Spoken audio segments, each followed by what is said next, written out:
morning everybody, and welcome back to another episode of Octane's Oracle, where today we've done a lot of long videos. I've talked at an extent about dinosaurs for a very long time.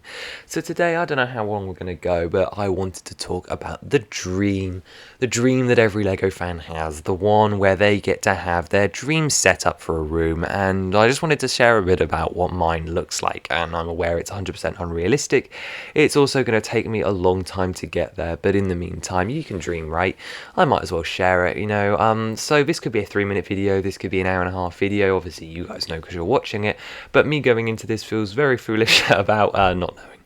But either way, let's get straight into it. So, everyone sort of has that idea of what they want to do, and being someone with a fairly large collection, I think it's about 500 sets now, it's obviously crucial to me that I have some large space, and for me that has always been in a basement, ideally a very large basement, and I think that basement is a very limiting space, but at the same time you've just got to learn to manage it well. Of course, like most LEGO fans, I'd also desire a city, but this is a bit more interesting than normal. Like, I'd be going for more hyper realistic. We'd have tables underneath with like your fantasy zones.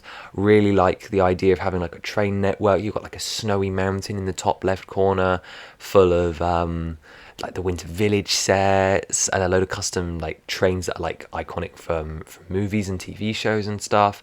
You've got to have like your little train that could, Polar Express, etc. All the good stuff. But then you've also got like this downtown core. You've got like these custom modulars with real modulars, followed by you got like the little Chinatown district. I feel a bit basic saying that, to be honest, because everyone does that.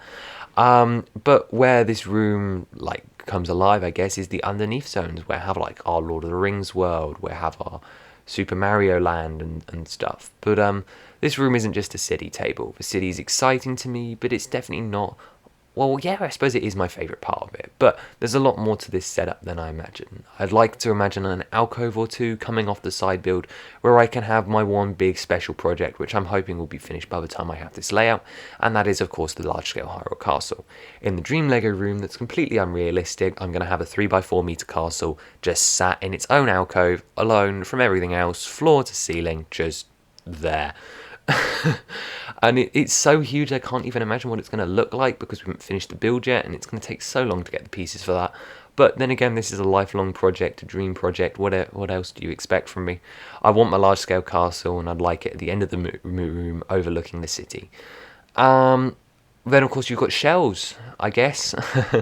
I've got the full collection of Mixels, which I'd love to have displayed with custom backdrops in like rows of 3, so I can imagine there being this wall display with just all the Mixels ever, just spread out in their own landscapes, just having the time of their life. Yeah, that looks cool to me. And then of course you've got displays for the sets that just don't really work in a city, that I don't really want to force in, such as the Disney Castle, maybe Harry Potter, although I could see that ending up in a city, maybe Mario, again it depends, on possibly Lord of the Rings would have its own separate table just because of how special it is. You could do like a MIDI scale Middle Earth, and I think that would be really, really cool. Of course you've got all of your spaces for your like actual sets that just don't fit in the city. Like, my mind goes to the Colosseum. I'm not going to be putting the Colosseum in a city, so that needs a shelf, obviously. Ralph may end up in the city. Sorry, my 8080, I should say. He could end up in one of the worlds underneath. It's still very loose. I do kind of want an ocean, but I'm not really too fussed on it. I'm more interested in creating like an archipelago where you can have all these really interesting islands, like an islander's island. You have Whitecap Bay. You have all the pirate ships going around. My custom Flying Dutchman whenever I get around to actually making that. Of course, there'd be the modulars in the city, but not all of them, I guess. And also, I want some custom stuff in there. But like Jang's, really, I guess. I kind of want to put Hogwarts in the city as well, like having the Hogwarts Express go along the aqueduct and having it just sit over in the corner would look so cool. Then you've got stuff like underneath the table, like I mentioned, you'd have underwater. I also kind of want a Blacktron 1 army. That would be really cool. Of course, there are going to be minifigure displays around the edge of the room. You're going to need somewhere to build, that's it, as well. And one big thing I want is almost like a population log. Like, I want every minifigure that goes in this place to have a story, or if not a story, just a name. And I wanted that to be recorded in a book, and I'm sure that's a journey that we'd share on the channel in this Dream World universe. However, Dreamworld ain't real world. Probably none of this is ever going to happen, and probably you guys will be well gone and abandoned me on this channel by that point. But well, we'll see at some point in the future. More realistically, on a small scale, I don't imagine myself having a city. I can see the castle actually happening, and I can see all the shelves happening, but I don't see the rest of it happening. Currently, my collection is mostly just taken apart in boxes, because that's just how space constraints it, and I can see that still being a requirement long into my life before I possibly ever get this far. But the one other thing that I suppose I should bring up that I want in this room is it's sort of like around the castle. Like, there are a lot of Zelda mocks which I admire, fan community stuff over the last 10 years or 15 years, where, well, they did what LEGO wouldn't do for a long time. Well, this is assuming that they've made sets by now.